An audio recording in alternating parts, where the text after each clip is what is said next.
आज की प्रॉब्लम का जो पहला क्वेश्चन है वो है कि कुछ गिटार पियानो है, कुछ गिटार पियानो है, ठीक है। दूसरी चीज कहिए कि कुछ पियानो वायलिन है, कुछ पियानो वायलिन है, ठीक। तीसरी चीज दी है सभी वायलिन बांसुरियां हैं, सभी वायलिन बांसुरियां हैं, तो बांसुरियां के अंदर वायलिन आ जाएगा, ये बांसुरियां होगी टोटल, ठीक।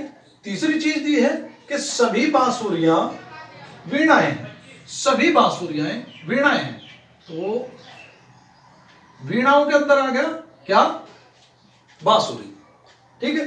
अब देखो जो आपका पियानो था उसका रिलेशन आपकी बांसुरियों और वीणाओं के साथ में अपने आप में बढ़ गया, ठीक है। इसमें बढ़ाने की जरूरत या देने की जरूरत नहीं है, लेकिन वो अपने आप रिलेशन बन गया। अब इसने कहा कि सभी गिटार वायलिन है, ऐसी संभावना है सभी गिटार वायलिन है।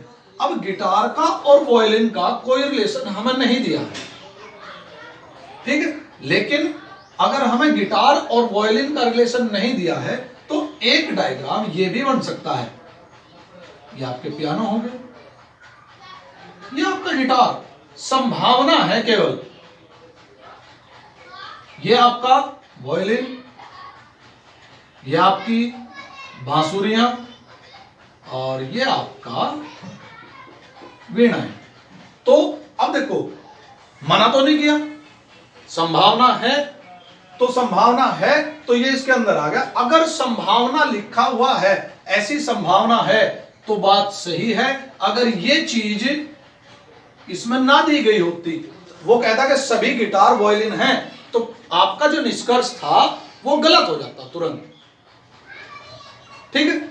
अब दूसरा निष्कर्ष क्या कहा इसने कि सभी बांसुरियां वायलिन नहीं है, ठीक है, कि सभी बांसुरियां वायलिन नहीं है, सभी बांसुरियां वायलिन नहीं है, बिल्कुल सही बात है, क्योंकि इसने जो हमें दिया है कि सभी वायलिन बांसुरियां हैं, ठीक है, सभी वायलिन बांसुरियां हैं, सभी बांसुरियां वायलिन नहीं है, इसके बारे में हमें नहीं पता है। तो ये आपका कि सभी बांसुरियां वायलिन नहीं है, इसके बारे में हमें कुछ नहीं पता है, नहीं है तो हमें नहीं पता इस बारे में। तीसरा निष्कर्ष आपका दिया है इसने कि कोई पियानो वीणा नहीं है, कोई पियानो वीणा नहीं है। ये तो क्लियर गलत दिखाई दे रहा है, क्योंकि पियानो का और वीणा का रिलेशन तो अपने आप बना हुआ, ठीक है। तो अब आपका जो आंसर आया है क्या, केवल फर्स्ट अनुसरण करता है। तो नेक्स्ट क्वेश्चन है आपका कि एक त्रिकोण में एक भुजा की लंबाई 9 सेंटीमीटर है और अन्य दो भुजाओं का अंतर 1 सेंटीमीटर है। यदि त्रिकोण की परिधि 90 सेंटीमीटर है तो उसका क्षेत्रफल बताओ। त्रिकोण, त्रिभुज, एक भुजा 9 है, अन्य दो भुजाओं का अंतर 1 है। अगर ये x है, ये x माइनस 1, ठीक है, और परिमिति तीनों भुजाओं का योग x plus x minus 1 plus 9 is equal to कितना दिया है, 90। तो 2x इज इक्वल टू कितना हो गया, 9 में से 1 गया 8, 8 उधर जाकर के माइनस के हो गए, माइनस होने के बाद कितने बच गए इधर, 82, 41, x बराबर कितना आ गया, 41, और दूसरी भुजा कितनी आ गई, ये आ गया 41, और ये कितना हो गया, इसकी वैल्यू कितनी होगी, 40, ठीक है। अब आपको तीनों भुजाएं पता है, तीनों भुजाएं पता है तो आप जो हीरो फार्मूला है उसे यूज कर सकते हैं, s minus a, s minus b, s minus c का वर्गमूल। ये क्या होता है, त्रिभुज का क्षेत्रफल। s is equal to a plus B plus C by 2। S क्या होता है? अर्ध परिमाप। अर्ध परिमाप तो रख दो वैल्यू 41, 40 और तीनों भुजाओं का योग कितना दे रखा है इसने? 90 by 2 45। S is equal to 45 रख दो 45। अब 45 में से पहली भुजा 41, 41 गए कितने बच गए? 4। एस 40 गए कितने बच गए? 5 और 9 गए कितने बच गए? 36 और इसका वर्गमूल ले लो। इसे क्या लिख सकते हो आप?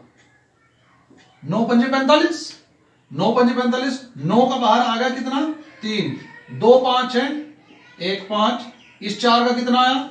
2, 36 का कितना आया? 6, तो 5 दूनी 10, 6 तिया 18। क्वेश्चन खत्म। बात समझ में आई?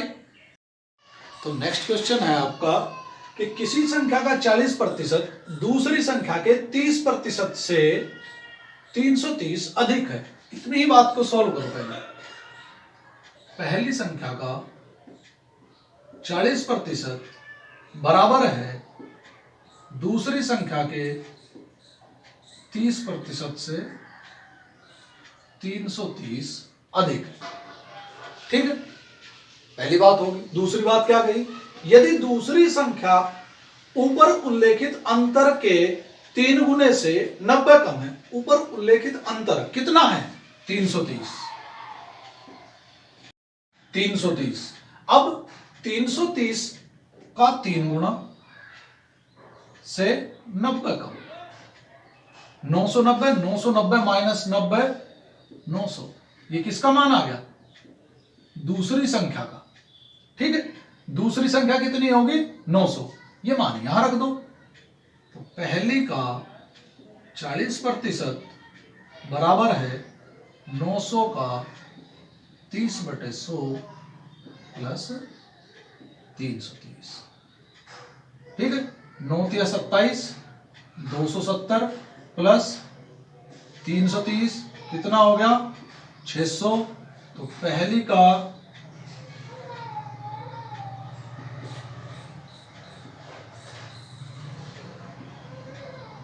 पहली संख्या कितनी होगी?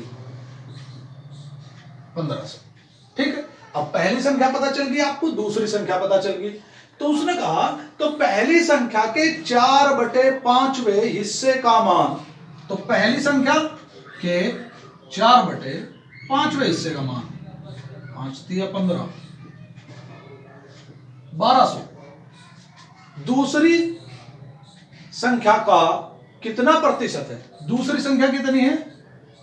900।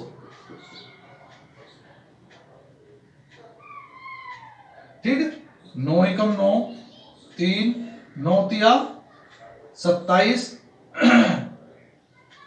ठीक है, 3, 9 तिया 27, 3 3, तो 133.33%। बात समझ में आई? जो अब आगे बढ़ते हैं। एक दुकानदार किसी वस्तु की अंकित कीमत पर 20% की छूट देता है और 25% का लाभ प्राप्त करता है, जो कि 80 रुपए होता है। अब दी गई छूट की राशि बताइए। अब एक बात बताओ भाई कि जो छूट दी जाती है वो छूट किस चीज पर दी जाती है? अंकित मूल्य पर। और जो लाभ होता है वो लाभ कहां होता है? क्रय मूल्य पर। तो जो 25% का जो लाभ हुआ वो कितना है? 80। तो 100% कितना होगा? 4 की मल्टीप्लाई कर दो दोनों साइड में, तो 100% कितना हो गया? 8 चौक 32, 320। यानी कि क्रय मूल्य जो है आपका वो कितना हो गया? 320 रुपए। ठीक है, अब एक फार्मूला होता है हमारे पास में, अंकित मूल्य बराबर क्रय मूल्य गुणा 100 प्लस लाभ प्रतिशत बटे 100 माइनस छूट प्रतिशत। ये सेल्फ मेड है, किसी किताब का फार्मूला नहीं है, ठीक है। अब इसमें क्रय मूल्य रख दिया हमने कितना 320, लाभ कितना हो रहा है 25%, छूट कितने की दी है 20 की, 80,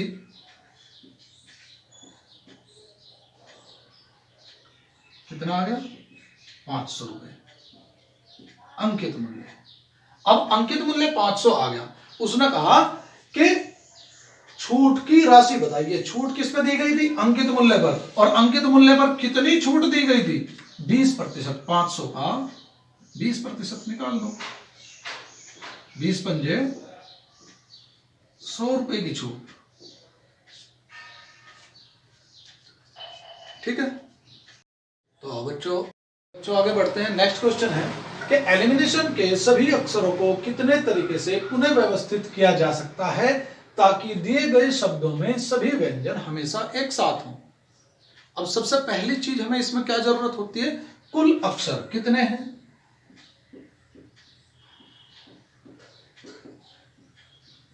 11। कुल स्वर कितने हैं 6। कुल व्यंजन कितने हैं 5, ठीक है। अब इसने कहा कि सभी व्यंजन एक साथ हों, तो व्यंजन कौन कौन से हैं भाई इसमें, L, M, N, L, M, N, T, N, ठीक है। और स्वर कौन कौन से हैं, ई, आई, आई, ए, आई, ओ। व्यंजन है, स्वर, ठीक है।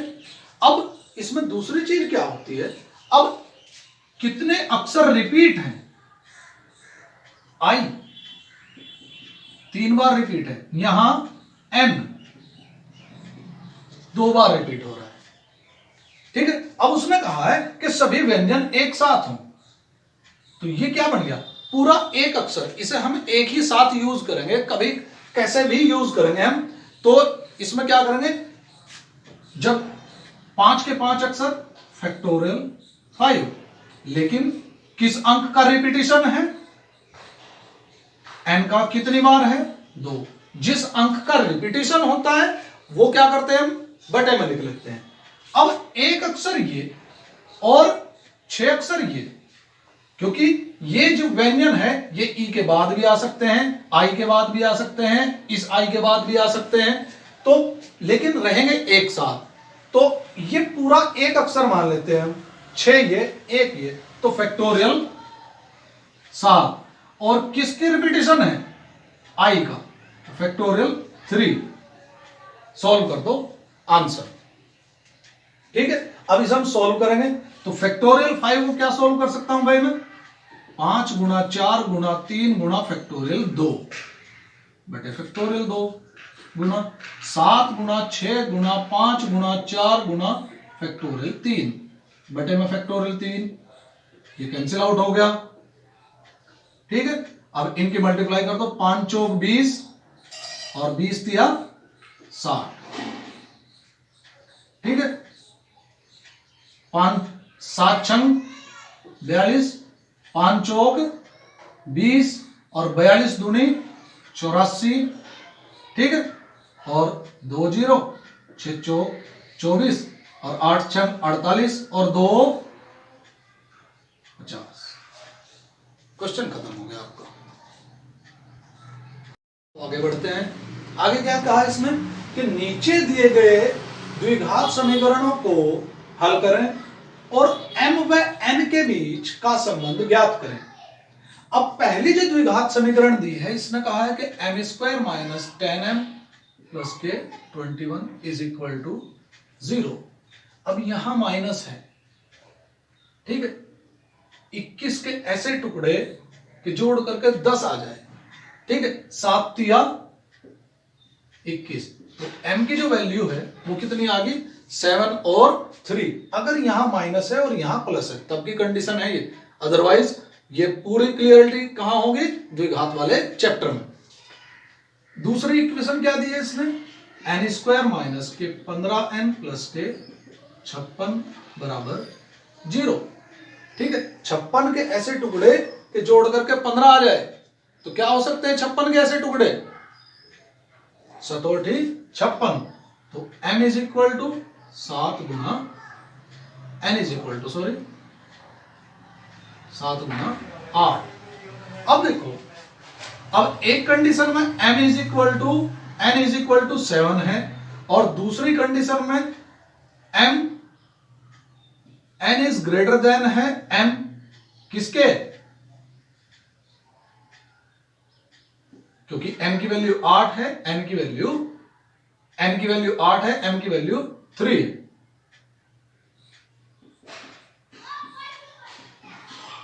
तो n is greater then m, तो अब क्या रिलेशन बन सकता है, यहां तो इक्वल्स हैं दोनों, तो n is greater than equal to m। ठीक है भाई, तो बच्चों आगे बढ़ते हैं। एक 3 अंकीय संख्या का प्रत्येक अंक 3 का गुणज है। ठीक है, अगर इस संख्या का अंतिम अंक एक सम संख्या है और तीनों अंकों का योग 12 है तो संख्या का 25% ज्ञात कीजिए। ठीक है, अब प्रत्येक अंक 3 का गुणज है, इकाई जो 3 से 3 के गुणज कितने अंक हैं, 3, 6 और 9, क्योंकि आगे तो सभी दो दो अंकों की संख्याएं हो जाएंगी। ठीक है, अब उसने कहा है कि अगर इस संख्या का अंतिम अंक एक सम संख्या हो तो सम इनमें कौन सा है, 6। ठीक है, 3 अंकों की संख्या बनानी है। ठीक, और सभी अंकों का योग 12 हो। ठीक है, अगर तो इन दोनों का टोटल, जब ये 6 हो गया तो इन दोनों का टोटल कितना होना चाहिए, 6। 9 तो पॉसिबल ही नहीं है। अब कौन सा अंक बचा, केवल 3। अगर मैं इसे यहां रखूं 3 3 6, अब देखो टोटल कितना हो गया, 12। ठीक है, अब संख्या क्या होगी, वो 336। अब उसने कहा इस संख्या का 25% ज्ञात कीजिए। 25% का मतलब कितना होता है, 1/4। तो इसका 1/4, 4 अट्ठे 32 और 4 चौक 16, 84। ठीक है, क्वेश्चन खत्म। आया समझ में।